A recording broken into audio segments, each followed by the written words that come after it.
Bapak Dr. Suprin. Baik, kita persilahkan. Assalamualaikum warahmatullahi wabarakatuh. Video presentasinya.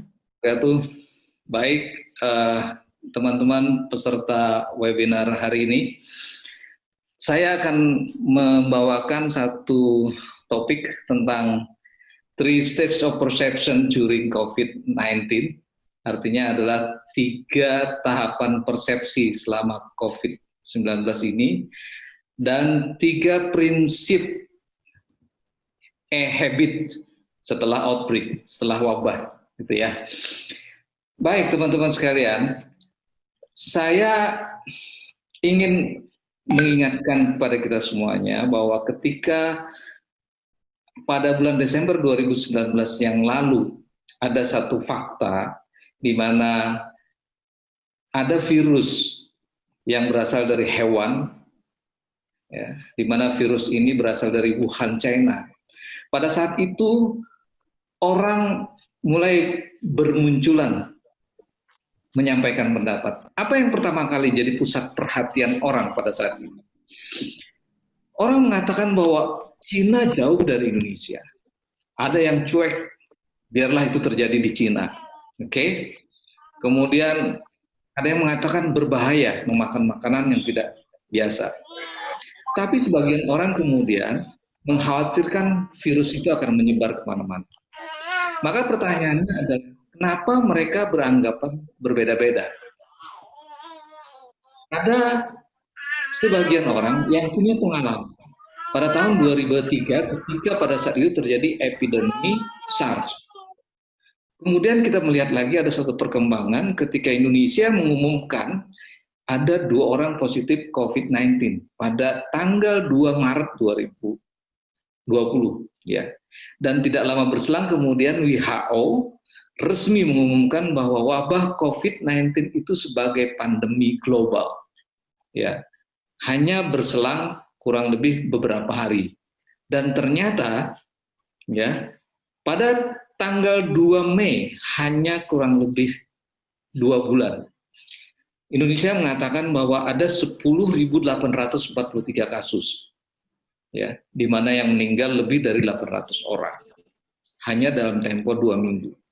Oke, sampai di situ, maka apa yang kemudian terjadi?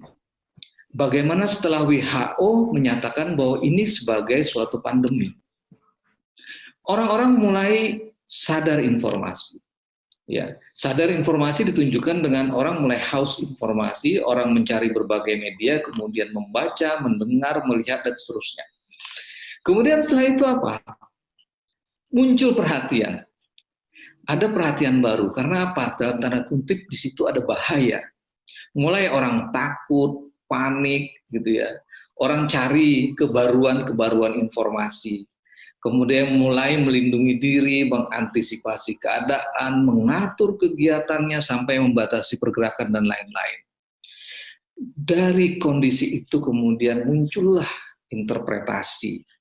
Orang mulai menginterpretasikan, artinya mulai mengartikan. Orang mengalami dan merasakan sensasinya kemudian muncul pada fokus tertentu. Fokus itu diantaranya adalah aspek kesehatan. Nah, inilah yang memunculkan makna yang kemudian berbeda-beda, ya. Oleh karena itu, kita perlu memahami apa sih sebenarnya itu persepsi. Teman-teman bisa dengan mudah klik Wikipedia, kemudian di sana Anda mendapatkan satu arti dari persepsi, dan dalam konteks perilaku konsumen, persepsi diartikan sebagai serangkaian proses yang kita gunakan untuk memahami berbagai rangsangan yang ada. Persepsi kita didasarkan pada penafsiran sensasi yang berbeda-beda. Nah, ada 3 tahapan proses persepsi. Yang pertama, itu adalah tahap exposure. Yang kedua adalah tahap atensi, dan yang ketiga adalah yang disebut dengan tahap interpretation atau interpretasi. Ingat bahwa exposure itu terjadi karena sebelumnya ada yang disebut dengan sensory stimuli, ada rangsangan, ya, di mana rangsangan itu diterima oleh sensory receptors atau yang kita sebut dengan panca indera, ya. Saya tidak perlu jelaskan lebih detail di sana, tapi yang penting bahwa yang kita pahami adalah antara exposure dan atensi itu ada yang namanya sensasi. Dan kemudian di akhir ketika orang menginterpretasikan itu ada yang namanya meaning. Ya. Persepsi itu adalah kekuatan pendorong di belakang reaksi kita terhadap berbagai hal. Nah, inilah yang menarik. Karena kita perlu melakukan analisis dalam konteks COVID-19 yang dialami di Indonesia. Yang pertama, exposure. Exposure diartikan dengan banyaknya informasi yang kita terima. Ingat, saat ini peran media sosial itu menjadi kekuatan yang sangat penting. Karena viralitasnya itu sangat menentukan informasi yang bisa dicerna oleh orang. Yang kedua adalah kontennya. Keseimbangan antara info, mana info yang benar, mana info yang salah, banyak info yang hoax, dan segala macam. Kemudian informasi atau tindakan-tindakan yang dilakukan oleh pemerintah. Itu adalah informasi-informasi penting yang membuat setiap orang itu punya exposure yang berbeda-beda. Nah, berikutnya, ketika exposure itu muncul, maka memunculkan perhatian. Ini yang kita sebut dengan attention. Attention orang pada saat ini kemudian muncul kepada hal yang terkait dengan pertumbuhan ekonomi. Karena pertumbuhan ekonomi itu akan menentukan bagaimana kita ke depan. Orang mulai muncul perhatian pada masalah lapangan pekerjaan. Karena banyak orang yang kemudian di PHK, berhenti, dan segala macam. Orang mulai muncul perhatian pada kegiatan-kegiatan usaha. Karena banyak usaha-usaha yang ternyata saat ini kemudian berhenti. Oke, tidak hanya sampai di situ, maka muncullah interpretasi, penafsiran, di mana penafsiran itu adalah orang mulai menafsirkan bahwa kondisi ini mengancam, kondisi ini penuh dengan bahaya, maka orang mengupayakan untuk hidup sehat. Ya, ketika orang mengupayakan hidup sehat, beruntung juga saat ini orang menafsirkan bahwa ada optimisme memanfaatkan teknologi yang ada, ya, dan teknologi ini penting sekali. Nah, oleh karena itu, setelah muncul dari berbagai hal tersebut, maka persepsi penting yang muncul pada saat COVID-19 ini sampai dengan nanti setelah COVID-19 ini berakhir, yang pertama itu adalah yang kita sebut dengan engage. Persepsi engage adalah ketika orang memenuhi satu harapan tentang values, di mana values-nya itu adalah safe dan healthy. Bisa dikatakan bahwa persepsi bahwa masalah kesehatan itu menjadi semakin serius. Yang kedua itu adalah persepsi tentang teknologi akses. Teknologi akses ini muncul karena apa? Karena semua bergerak sangat cepat. Adaptasi diperlukan, orang sangat customize, sehingga persepsinya bahwa semua pergerakan serta apapun juga serba cepat. Itu adalah tentang social network. Social network ini menjadi penting karena ada involvement orang di sana bahwa membangun jaringan sosial dan kolaborasi itu menjadi penting. Nah, dalam hal ini maka orang mulai masuk dengan suatu kebiasaan. Ya, kebiasaan ini apa yang Anda rasakan saat ini? Kebiasaan adalah sesuatu yang dilakukan secara otomatis, melakukannya tanpa berpikir, dan suatu aktivitas yang dilakukan terus-menerus. Wabah COVID-19 membawa kita masuk ke kebiasaan baru yang disebut dengan electronic habit. Di dalam buku Elizabeth Carnot dikatakan bahwa electronic habit itu adalah kehidupan yang semakin dijalani secara online. Panduan hidupnya mulai banyak menggunakan digital teknologi di dalam merayakan hidupnya. Kemudian menghadirkan diri dalam setiap kondisi-kondisi itu dengan tindakan-tindakan elektronik. Ya, maka 3 prinsip yang muncul kemudian adalah 1, konten, yang kedua, connect, dan yang ketiga, collaborate. Konten artinya apa? Sumber konten nilai atau value konten itu menjadi sesuatu yang penting. Maka ini yang membuat orang menjadi terikat. Sumber konten sekarang ini adalah menyangkut aspek healthy. Kemudian yang kedua adalah connect. Bagaimana kemudian percakapan-percakapan itu akan sangat connect Kalau semua akses cepat, mudah, ada di mana saja, selalu on, ya, maka itu akan terjadi proses yang namanya customize. Dan yang ketiga itu adalah melibatkan pelanggan di setiap tahapan aktivitas perusahaan, sehingga terbangunlah yang namanya network.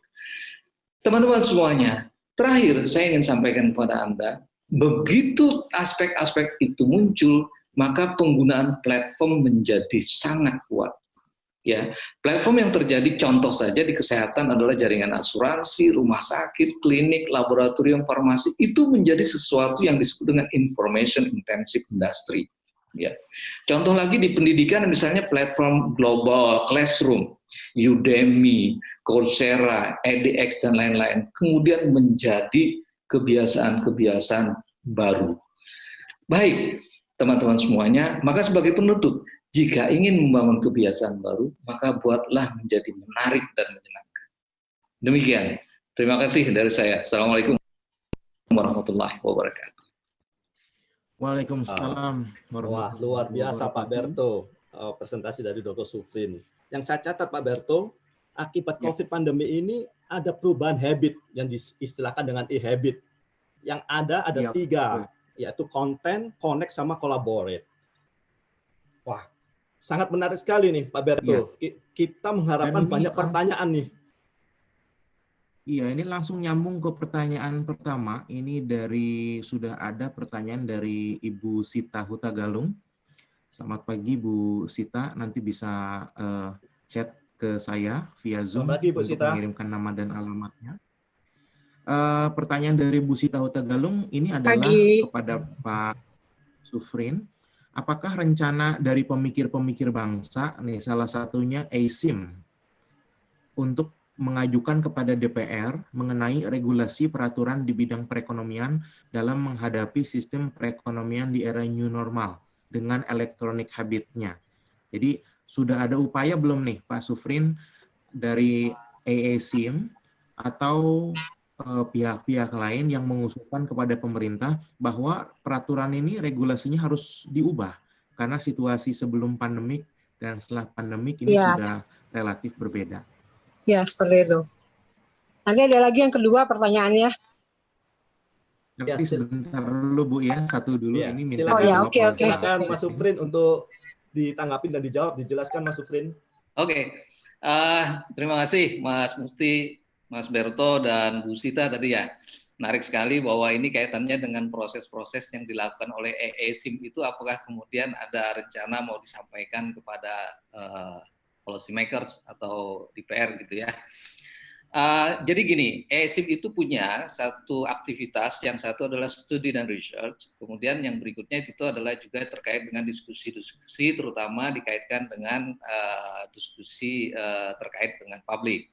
Kita sebenarnya saat ini lebih banyak masih secara internal. Secara internal itu artinya sedang melakukan proses kajian-kajian itu, karena apapun juga kalau kita menyampaikan sesuatu perlu didukung oleh studi, research, dan kajian-kajian yang dilakukan. Di antaranya fokus kita itu adalah terkait dengan hal-hal yang menyangkut tentang consumer behavior. Makanya di situ kita kan mengikut sertakan juga banyak members ya yang interest terhadap consumer behavior dengan yang terkait dengan marketing. Dua area itu menjadi kekuatan kita, sehingga banyak para pakar di sini di AASIM itu yang mempelajari tentang consumer behavior. Di antaranya yang kita sedang pelajari sekarang ini adalah electronic habit. E-habit itu muncul di antaranya, dan itu akan mempunyai dampak-dampak penting nanti ke dalam kondisi new normal yang akan datang. Mungkin itu dulu yang bisa saya sampaikan. Terima kasih. Ya, Pak Sufrin.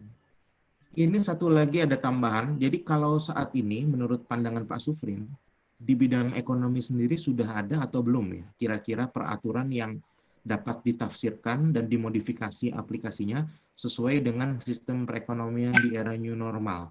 Atau mungkin kita masih wait and see nih terhadap new normal itu sendiri? Oke, terima kasih. Kalau melihat kondisi bagaimana di ekonomi sekarang ini, sebenarnya secara paralel mereka sudah mulai memikirkan itu. Ya, karena kan concern sekarang ini dua hal. Sekarang ini di Indonesia yang harus berjalan berbarengan, yaitu kesehatan dan ekonomi. Nah, pada saat ini proses-proses yang dilakukan concern ekonomi diantaranya adalah proses bagaimana mendorong perubahan-perubahan seperti misalnya di RAPBN, anggaran yang kemudian dialokasikan untuk hal-hal yang terkait dengan kesehatan. Kemudian yang menyangkut banyak hal terkait dengan kondisi ekonomi seperti misalnya kita sekarang ini sedang berjalan pada kondisi COVID, sehingga proses laboratorium itu ditambah jumlahnya, kemudian proses-proses untuk melakukan kajian terhadap vaksin juga sedang dilakukan. Jadi ini menurut saya bagian-bagian juga dari proses itu. Dan yang terkait dengan apakah kemudian ada proses-proses yang di ekonomi itu juga sedang melakukan proses pembahasan tentang itu, setahu saya ada. Mereka juga sedang memperkembangkan itu. Namun kita lihat bahwa proses ini berjalan cepat. Jadi kecepatan akselerasi inilah yang perlu diimbangi dengan siapapun juga yang terlibat di dalam proses pemecahan masalah dua hal, kesehatan dan ekonomi. Saya kira itu. Wah, luar biasa Pak Berto ya, jawaban dari Dr. Sufrin. Buat Bapak Ibu sekalian, jangan lupa yang menuliskan Terima kasih alamat. Pak Sufrin. Terima kasih Ibu Sita. Terima kasih Bu Ya. Sita. Untuk You're Bapak Ibu welcome. peserta webinar, jangan lupa untuk menuliskan alamatnya ya Pak Berto ya, supaya hadiah ini bisa dikirimkan dengan tepat sampai ke tempat Bapak Ibu sekalian. Oh, oke. Pak Berto, hadiahnya masih banyak tidak Pak Berto? Ya, jadi hadiahnya ini saya infokan kembali. Jadi ada dari sponsor, yaitu Ophir dan juga Biopelen. Dan satu lagi ada buku ya, yang ditulis oleh beberapa member ASIM. Nah, bukunya apa nanti kita surprise saja ya, Pak Mukti ya. Ya. Jadi Bapak Ibu sekalian jangan malu-malu ya untuk bertanya, chat. Memang kita tidak bisa tampilkan atau kita bacakan semua pertanyaan, ya kan? Jadi hanya pertanyaan terpilih yang akan kita bacakan dan akan mendapatkan hadiah. Yang utama jangan lupa menuliskan alamatnya dengan lengkap, ya gitu. Selanjutnya Pak Berto, Iya. apa? Iya, bisa satu pertanyaan lagi, silahkan Pak Mukti. Iya, Mas Sufrin, ini ada masuk di dalam chat saya, Mas Sufrin, yang langsung dari ujung pandang ya. Saat ini banyak pemberitaan tentang new normal dengan perspektif yang berbeda. Bagaimana menurut Bapak terkait dengan habit yang akan muncul? Persepsi apa yang mendasarinya sebetulnya? Silakan Pak Berto. Oke, makasih Mas Mukti. Nah, ini menarik juga nih, orang sekarang lagi bicara tentang new normal ini banyak sekali dan memang beda-beda pendapat masing-masing orang. Ada yang mengatakan new normal itu kalau kita sudah melewati suatu fase titik tertinggi gitu ya. Ini kan masih outbreak ya. Titik tertinggi, kemudian setelah titik tertinggi itu turun, setelah turun nanti dia berada di titik di mana mulai terjadi kenormalan yang baru. Dan normal yang baru itu tentunya berbeda dengan kondisi normal yang lama, di mana normal yang lama itu tidak ada kasus gitu ya. Nah, yang penting di sini sebenarnya adalah ketika kita muncul berbagai persepsi tentang new normal, itu adalah dari mana masing-masing mempunyai experience, pengalaman, informasi, apapun exposure yang dia dapatkan tentang itu new normal, gitu ya. Ada yang mengatakan sekarang ini bukan new normal, sekarang ini kita menghadapi kondisi pandemik. Kondisi pandemik itu ya memang harus pakai masker, harus pakai cuci tangan, harus jaga jarak dan segala macam. Mungkin pada saat new normal, benar-benar normal yang baru, kondisinya sudah seperti sama kita ngadapin flu sekarang ini gitu ya, bukan seperti kita menghadapi sesuatu yang saat ini outbreak seperti COVID-19, kondisinya pasti akan berbeda. Jadi anggapan-anggapan tentang itu banyaknya itu pasti akan membangun persepsi dan persepsi itu berbeda-beda. Makanya sekarang ini kan orang lagi bikin pembahasan tentang itu, sudah mulai ada tuh persepsi yang muncul. Wah kayaknya nih kita lagi banyak perhatian lebih ke ekonomi daripada ke kesehatan katanya. Karena mau buka mall dan segala macam. Itu sebenarnya persepsi yang muncul kan, karena informasi yang berbeda-beda yang dimunculkan oleh itu. Jadi menurut saya itu penting untuk kita sama-sama memahami tentang apa sih kondisi normal yang baru itu. Mungkin itu ya, makasih. Wah, terima kasih penjelasannya Dr. Sufrin ya. Mudah-mudahan Bapak Ibu sekalian sudah mulai jelas ya apa makna atau arti sebetulnya new normal sebetulnya, karena banyaknya perbedaan persepsi. Pak Berto, kita lanjut ke pembicara yang ketiga. Iya. Kayaknya satu lagi Pak, ini masih ada yang penasaran ya. Wah, Jadi luar ini biasa, masuk luar langsung biasa, ke luar chat saya. biasa. Silakan, silakan. Jadi Pak Sufrin, bagaimana terutama masyarakat kecil ini bisa memahami situasi new normal dengan akses yang tidak semewah yang kita miliki di sini ya. Kita bisa akses ke internet kapanpun, bisa berkoneksi kapanpun, tapi beberapa pihak di Indonesia ya, beberapa kalangan di Indonesia ini masih kayaknya mungkin banyak yang belum tahu juga itu new normal itu. Bagaimana Pak Sufrin? Oke, ini penting menyangkut masalah komunikasi sebenarnya. Cara berkomunikasi dengan masyarakat di bawah tentunya akan berbeda dengan cara kita berkomunikasi dengan masyarakat di atas misalnya gitu ya. Mungkin bahasa-bahasa kita, saya kira itu yang penting dilakukan kepada masyarakat di bawah. Saya kebetulan juga membina yang namanya usaha kecil dan menengah, ya, di dalam koordinasi di Kabupaten Bogor misalnya. Selalu saya katakan bahwa kalau seandainya kita bicara tentang ini, Anda lakukan saja yang sederhana-sederhana gitu ya. Jadi sederhana-sederhana itu artinya yang penting dia concern dulu bahwa ini ada bahaya. Dia concern terhadap sesuatu yang namanya sehat. Saya kemarin itu keluar ya, jalan sebentar gitu ya, manasin mobil gitu ya, terus keluar, terus habis itu balik lagi. Ternyata memang banyak di gang-gang itu orang berkeliaran tanpa sadar gitu ya, naik motor tanpa masker dan segala macam seperti itu. Yang dianggap bahwa itu normal-normal saja seperti itu gitu kan. Jadi informasi itu penting untuk disampaikan kepada mereka itu terkait dengan apakah terkait usaha kecil atau kehidupan bermasyarakat di level di bawah. Itu sangat berbeda. Misalnya sekarang bahwa kita penting untuk cuci tangan, kita penting untuk sekarang ini juga menggunakan sarana yang memadai. Misalnya saya sampaikan kepada teman-teman yang di UMKM, manfaatkan aja sekarang kan kalau WA relatif itu sudah sangat mudah gitu ya, ketimbang pakai Zoom dan segala macam. Kalau nggak bisa, WA bisa dimanfaatkan. Kemudian informasi lain terkait di telepon juga masih bisa dimanfaatkan untuk berkomunikasi. Yang penting dia concern terhadap aspek kesehatan dan yang kedua apa? Bisnisnya tetap dia upayakan jalan. Yang penting nggak nyerah, saya bilang. Itu Mas. Baik, terima kasih Pak Sufrin. Berarti bisa saya simpulkan bahwa sebenarnya adanya pandemi COVID-19 ini tentunya sangat mempercepat proses disrupsi ya.